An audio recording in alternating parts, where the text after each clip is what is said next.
Olá! Hoje a gente vai mergulhar a fundo aqui no coração do processo penal brasileiro. Temos um material bem interessante, leis, doutrinas sobre quem são os atores e como funcionam as engrenagens da justiça criminal aqui no país. Vamos focar em entender o papel de cada um, sabe? O juiz, o Ministério Público, a defesa. E também como funcionam as etapas-chave, tipo a citação, os ritos processuais e aquele mundo complexo dos recursos. A ideia é tentar desvendar como essa estrutura toda busca aquele equilíbrio, né? Entre investigar, punir e, ao mesmo tempo, proteger os direitos de quem está sendo acusado. É uma tensão que está sempre ali, né? Vamos ver como as regras tentam lidar com isso e destacar os pontos mais importantes, talvez até alguns detalhes meio surpreendentes. Para começar, acho que não tem ponto mais central que a figura do juiz e a imparcialidade dele. É a base de tudo, certo? Sem dúvida. O juiz é quem representa o Estado ali, dizendo o direito naquele caso específico. Mas ele não é só, tipo, um decisor passivo. Ele conduz o processo. E para isso, a lei dá poderes para ele, sabe? Inclusive poderes de polícia, para manter a ordem, garantir que tudo corra bem. Pensa numa sessão do júri, por exemplo. O juiz-presidente está ali para regular tudo. E essa imparcialidade que você falou, ela é mais que um ideal, né? É uma exigência mesmo, técnica.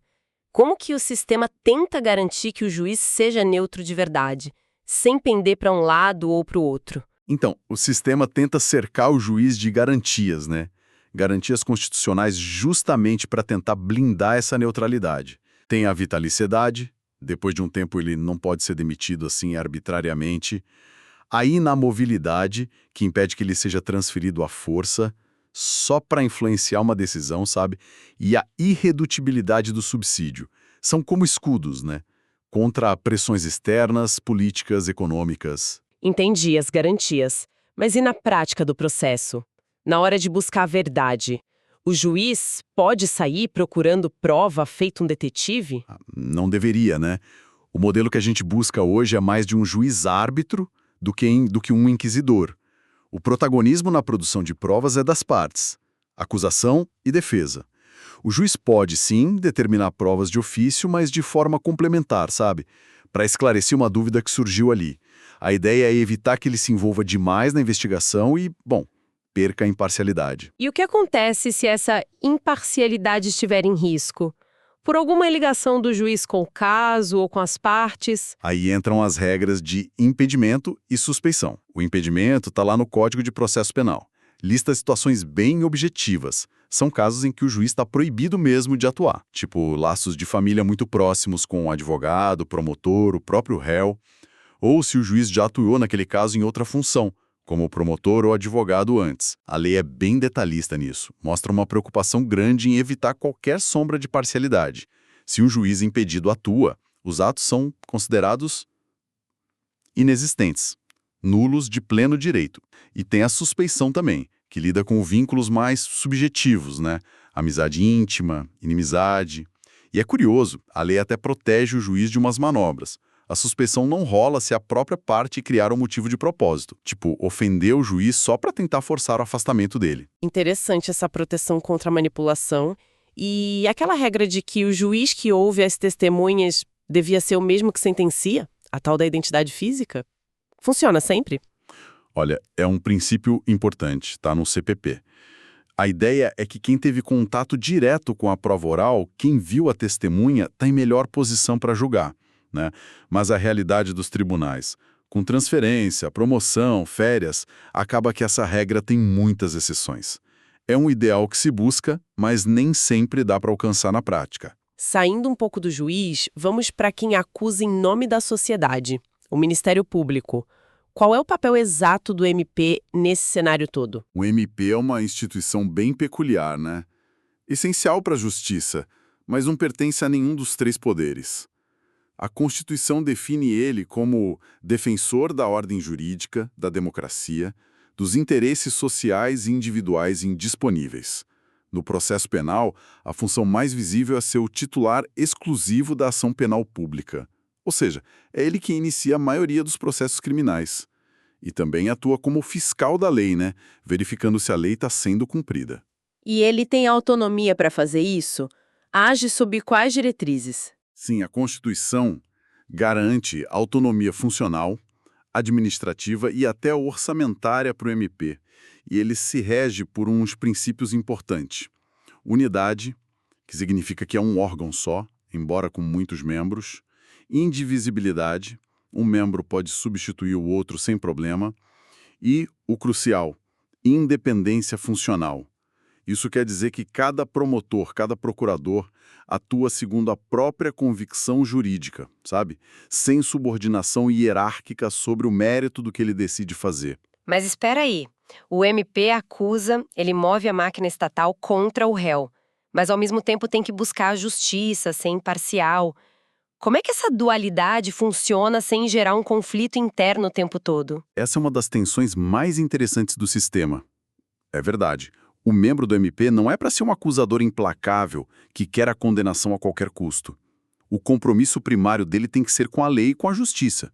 Por isso, a lei estende para ele as mesmas regras de impedimento e suspeição que valem para os juízes. Ah, interessante. Sim, se ele tiver alguma ligação pessoal com o caso, tem que se afastar. Além disso, a própria estrutura da carreira, ingresso para o concurso, regras de distribuição dos casos, a garantia de inamovibilidade, tudo isso busca segurar uma postura mais objetiva. Ele pode, inclusive, pedir a absolvição do réu se entender que não tem prova suficiente. Acontece. Faz sentido. Embora, imagino, na prática, essa linha possa ser bem tênue às vezes. E para fechar esse triângulo processual, a gente tem o acusado e o defensor. Qual a importância da defesa nesse contexto todo? É absolutamente fundamental. Não existe processo penal válido sem defesa. O código é muito claro. Ninguém mesmo vai ser processado sem defensor. Mesmo que esteja foragido, ausente ou mesmo que diga que não quer defesa. É a garantia do contraditório, da ampla defesa, são pilares do devido processo legal. Sem uma defesa técnica ali, o acusado estaria numa desvantagem gigantesca frente ao aparato de acusação do Estado. E se a pessoa não pode pagar um advogado? Como fica? O Estado tem que prover. O juiz vai nomear um defensor. Pode ser um defensor público, onde tem defensoria estruturada, ou um advogado particular nomeado só para aquele caso, que é o defensor dativo. E mesmo quem tem defensor nomeado, pode a qualquer momento contratar um advogado da sua confiança. A lei também diz que o advogado nomeado, em regra, não pode simplesmente recusar ou abandonar causa sem um motivo muito forte, e tem que comunicar ao juiz antes. Se não fizer isso, pode levar multa, sanção disciplinar. O que essas regras mostram é um esforço claro para garantir o que a gente chama de paridade de armas, né? A defesa técnica obrigatória, o defensor dativo ou público, as sanções contra o abandono, tudo isso para garantir que, por mais grave que seja a acusação, o indivíduo tenha seus direitos e argumentos bem apresentados e considerados. É um contrapeso essencial ao poder de punir do Estado. Certo. Com os atores definidos, vamos pensar nos atos do processo. A citação parece ser o pontapé inicial para o réu entrar formalmente na história, né? O que ela é exatamente e por que tanta formalidade em volta dela? Exato. A citação é o chamado oficial.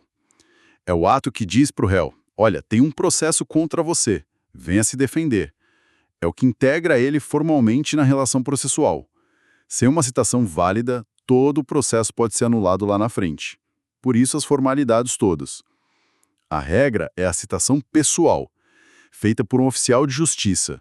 Ele vai lá, entrega uma cópia da acusação, que a gente chama de contrafé, e certifica que fez isso. No processo penal, via de regra, não pode ser por e-mail, não pode ser feita por procurador. Tem que ter essa certeza de que o réu, ele mesmo, soube da acusação. E se o réu não é encontrado? Ou está se escondendo de propósito? Aí o sistema prevê alternativas. Se o oficial de justiça suspeitar que o réu está se ocultando de má fé, pode rolar a citação por hora certa. O oficial vai lá 2 vezes, não acha, mas desconfia. Daí ele marca uma hora para voltar no dia seguinte. Se o réu não estiver de novo, o oficial informa alguém da família ou um vizinho, deixa a contrafé e a citação é considerada feita. Depois o cartório manda uma comunicação complementar. É uma medida um pouco controversa, porque o réu pode não ter tido ciência real, mas foi validada para evitar que o réu simplesmente fuja da citação para sempre. Entendi. E se ele sumiu mesmo, ninguém sabe onde está? Se o réu está em local incerto, não sabido, ou se o local é inacessível. Aí o último recurso é a citação por edital. Publica no Diário Oficial, fixa no fórum, mas, sinceramente, a eficácia do edital é muito baixa.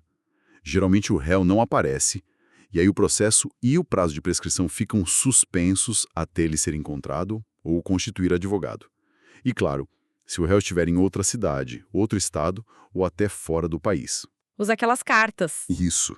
A carta precatória, para dentro do Brasil, ou a carta rogatória, para pedir cooperação de outro país para citar o réu lá fora. Ok.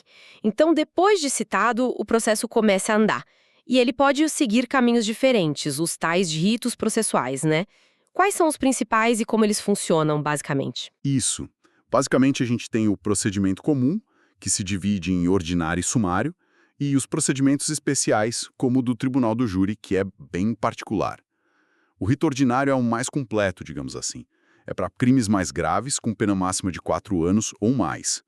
O sumário é para ser mais rápido, para crimes de menor gravidade, com pena abaixo de 4 anos. E como funciona esse rito ordinário, que parece ser o mais padrão? Bom, depois que o juiz recebe a denúncia, isso, se ele não rejeitar de cara por alguma falha grave, ele manda citar o réu para apresentar a resposta à acusação em 10 dias.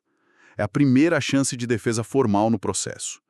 Ali, a defesa pode argumentar tudo: questões preliminares, méritos, juntar documentos, indicar as provas que quer produzir e já apresentar o rol de testemunhas. No ordinário,